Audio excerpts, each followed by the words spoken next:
Let's talk about that. I mean, us being on the younger side, Yeah. how do you think that helps you kind of relate more to the guys on the team? Because you know you're getting a lot of these guys who are coming out of high school, Right. coming off of playing for the Rochester schools, the Dodge County schools, stuff Yeah. like that. Well, I think it helps just being close in age with them. Obviously, it has its pros and cons for sure.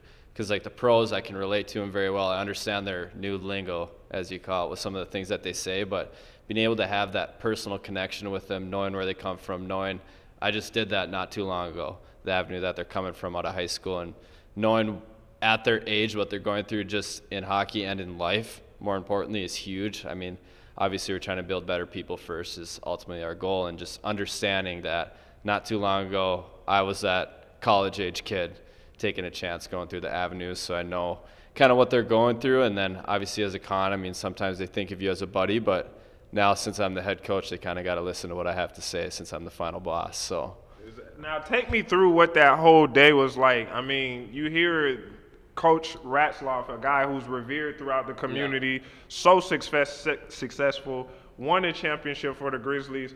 Take me through like the whole process of him announcing that he's leaving and then you basically stepping up. How did all of that come about? So it's funny, this has been done for about a month and a half or so. Well, we kind of knew, so I was up in Fargo at the Fargo Force Main Camp helping out back in my hometown there. And he called me Monday night and he's like, hey, I have an interview tomorrow, I'll let you know how it goes. He called me that night and he's like, all right, if I don't get this job, it's just not meant to be, because it went super well. And I was like, well, you're going to get the job. So that night I kind of had a little butterflies, and then I was on the bench for the final All-Star game in Fargo, and he texted me and goes, congrats on your new job, coach. So that's kind of how it all happened, and it's been a whirlwind, but definitely have settled in now, and Rats and I keep in contact still almost every day, kind of working with each other, helping each other out. He's been great helping me out here, kind of taking the new role. So it's been awesome. It's a pretty cool story of how it all transpired. Now, obviously, taking over for him, talk to me about the kind of standard you want to continue for the Grizzlies. Like I said, a team that just won it all 2 years ago. I know your affiliate, the Bruins, were right there within. And I know these guys want to take that next step, play for the Bruins, and then play in the NHL and whatnot and stuff like that. So talk to me about how you want to continue the success that these programs have had. Well, I think the standard's already been set with what Casey McNolan did his first year and what Rats has done the past 4 years. It's basically up to me to just continue that on and take it to new heights. And it's always been our programs for the players, and our number one goal is to advance them and develop them, whether they're playing for the Bruins or, let's say, Chippewa Steel now, or any team in the North American League. We've had success sending guys all over the place. Obviously, Austin is right down the road, which makes it easy and convenient for us. But ultimately, our goal is to advance guys, develop guys that are taking a chance at us, and we like to win too. But ultimately, if we put progressing players and development ahead of that, the results will come with it. Now, I know this is probably something I should say for when you have training camp, but it's always cool to ask you now and then come back in training camp and see if the answer is different. What's the type of style you think you want to kind of see from the Grizzlies? And, like, what are you kind of looking for that can be like, this is a Tyler Veen staple? I guess kind of build from the back end, but we also kind of want to be energetic up front, kind of in-your-face hockey. We don't want to give up a lot of goals, but we also want to be a fun and exciting team out there. We want to play hard and physical, and we'll see what happens from there. And how would you kind of like characterize how the season ended last year? I mean, you had your highs, your ups, and then you had your lows. You know, you had a hellacious first-round series. And I just don't like how you guys got to, like, play a home game, then go all the way there the next day, and then come right back. Like, what the hell? Like, give the guys a break.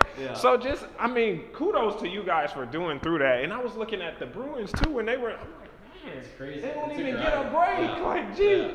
So, you know, having to come in. I think y'all were playing Oregon, right? Yep. So you had to go all the way to Oregon the next day. So. Well, Oregon, Wisconsin. It's Madison, Oh, okay. Wisconsin. Okay, but still. Yeah. So going through all of that, having a hellacious first round series, getting through that, and then coming back in the second round series, it seems like guys kind of were going playing on fumes, and you could kind of tell what to play. Characterize what you saw from being in that spot as the assistant coach that you definitely want to improve on going into next season. I just think biggest thing is our consistency. Like Rats and I, we talked about throughout the years, like we don't know with this group, like how we're going to fare. We still had the belief that we could get it done, but there was days where we had it figured out and we thought we were a championship team, and then there was days where we struggled, and that was just kind of the nature of the beast. And honestly, it was a good humbling experience. Coming off of my first year as a coach, we win the whole thing. It's like, oh yeah, I'm amazing at this, right? And just it's fortunate. A championship team is a very special group, and we just didn't have that last year. I mean, you learn from it, you grow from it. Those guys that were in the locker room last year, some of them won it the year before, and some of the new guys, they had expectations coming in, and all you can do is just eat it and take it and learn from it right there. So. Now, last question before I let you go. It's definitely a lot of time between now and when training camp opens and when the season opens.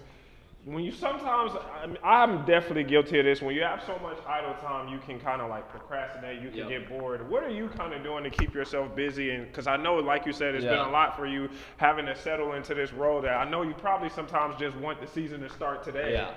Well, right now we have our fall 16 and 18U Bears program that we're getting ready for, so kind of handling that, getting guys signed up for that. And then our main camp is August 18th through the 20th, so now we're starting the process of getting our incoming guys signed up, reaching out to younger guys to come check out Rochester, and just trying to build the team. I mean, we never really know how our team's going to be until the guys get here. We have a general idea that we're excited about coming into the season, but just there's always something to do now as a head coach. That's what I'm definitely learning. So